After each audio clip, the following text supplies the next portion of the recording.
Hello, viewers. My name is Dr. Randolph Jeffrey Kwao, and then this is my YouTube channel called the WhiteBoard Optometry.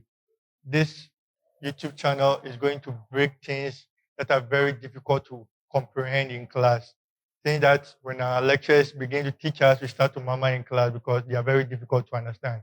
I'm here to break all those things down for you to understand and have a comfortable optometry life. So for today, these are our objectives. We are just going to deal with myopia and its management, hyperopia and its management, astigmatism and its management. So we will continue with today's session. We are going to start with Ametropia and what? Ametropia. With Ametropia, I think the basic way you can define Ametropia is when the refractive power of the cornea and then the lens correlates with the axial length of the eyeball. Correlates with the axial length of the eyeball so that incoming parallel light rays, they are focused on the retina. I'm talking about this one, Ametropia. I'm saying it again. I'm saying that Ametropia is when the refractive power of the cornea and then the lens correlate with the axial length of the eyeball. So incoming parallel light rays are focused on the retina. That's what we mean by Ametropia. But with Ametropia, Ametropia, we are saying that it is when the refractive power of the cornea and the lens, they do not correlate with the axial length of the eyeball. So incoming parallel light rays, which means rays from optical infinity, these rays are focused in front or behind the retina. They are never on the retina. Okay, so that's just the basic way you can define Ametropia or Ametropia. The basic way. So with Ametropia, we have myopia, hyperopia, and astigmatism. Presbyopia is never part of Ametropia. Please, let's be aware of this. The reason is that with all these types, myopia, hyperopia, and astigmatism, we are saying that it's when incoming parallel light rays, they do not correlate with the refractive power of the cornea and then the lens. So incoming parallel light rays are formed in front of the retina or behind the retina. With presbyopia, the incoming parallel light rays are focused on the retina. However, it's just with the hardening of the lens which affects accommodation at near. Does not have anything to do with incoming parallel light rays are focused in front or behind the retina. With presbyopia, the optical infinity rays are focused on the retina. That is why presbyopia is never part of Ametropia, which I hope this is clear. So let's proceed. With myopia, what's the basic definition of myopia? You know, the books have so many definitions and then always we are cramping them into our head. But I just think that this simple one should just stick into your head and every day you should always remember. With myopia, it's when the refractive power of the cornea and then the lens, they are stronger than the axial length of the eyeball. And so incoming parallel light rays are focused in front of the retina. Before we continue with the definition, I want us to know that scientifically, when you're dealing with the eye, deal with 90 and then 180. Okay.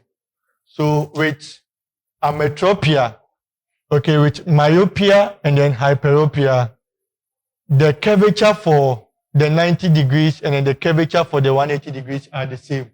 And so the rays passing through them, the refractive power will always be the same and they will all focus at the same point. That's with respect to myopia and then what? Hyperopia. The curvature for the 90 and then the 180 degrees are the same. So incoming parallel light rays will focus at the same point, either in front or behind the retina. But with astigmatism, the curvature for one meridian is different from the other meridian. So incoming parallel light rays are not focused at the same point. They are focused at different points. I hope we understand this one. So let's continue with the definition of myopia. I said it's when the refractive power of the cornea and the lens do not correlate. The refractive power of the cornea and the lens, they are stronger than the axial length of the eyeball. And so incoming parallel light rays are focused in front of the retina. So with myopia, all the incoming parallel light rays will be focused in front of the retina. So they will all image at a particular point because the curvature for the two meridia are the same, and so the power will be the same for all at each point, and so the image will be formed in front of the retina.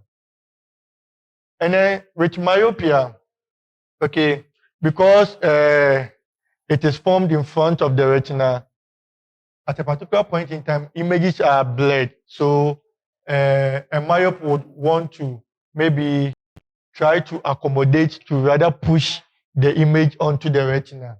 But that accommodation that comes with myopes is not really possible, or it does not really happen. Or even if it happens, it rather worsens vision.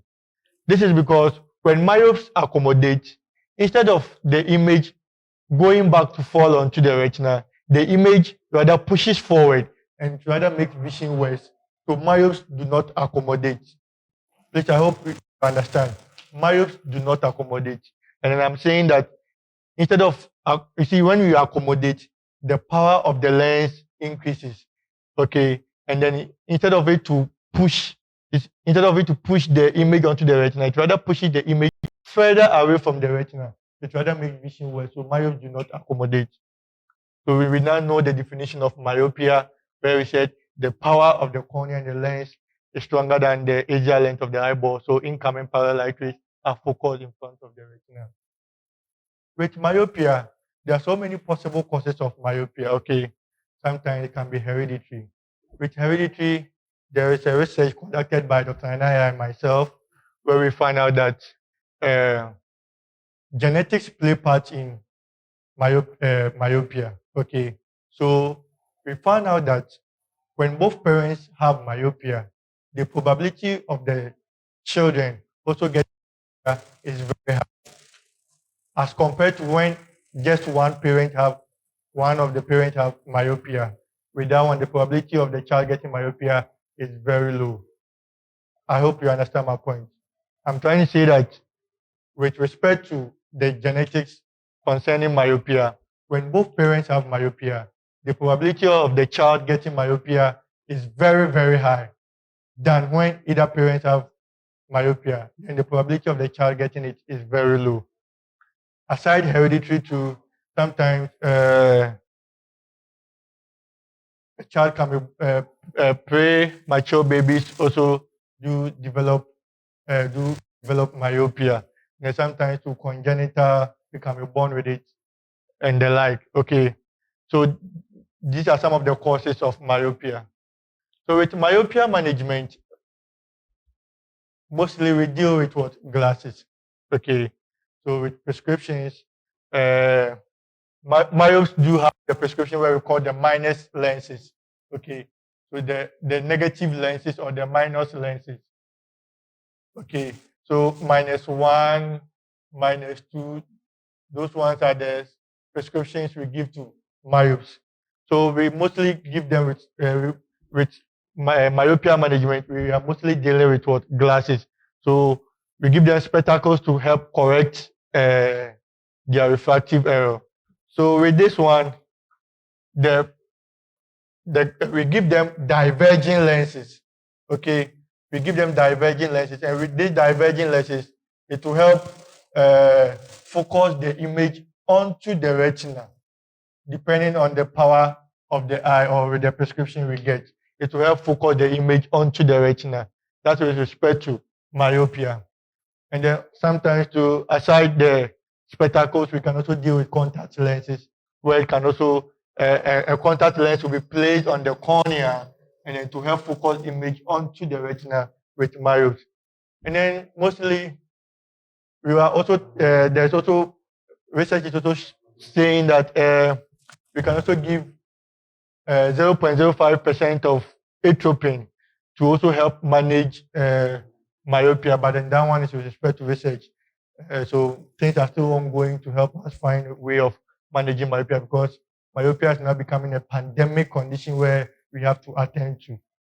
Okay, so I think basically that's all we will know about myopia, the definition of myopia, the causes of myopia, and then the management, where we talk about using diverging lenses, the contact lens, and sometimes we can use the 0.05% of atropine. And then research is also saying that mostly children that spend most times in the most of their times in the room, the probability of them developing myopia is very high than children that spend their time outside the room and then they tend to have an outdoor exposure. Okay, so it's also a research that is also ongoing, trying to let you know how and the reasons why where we can stop myopia being a pandemic condition, and then we can also have ways of managing it.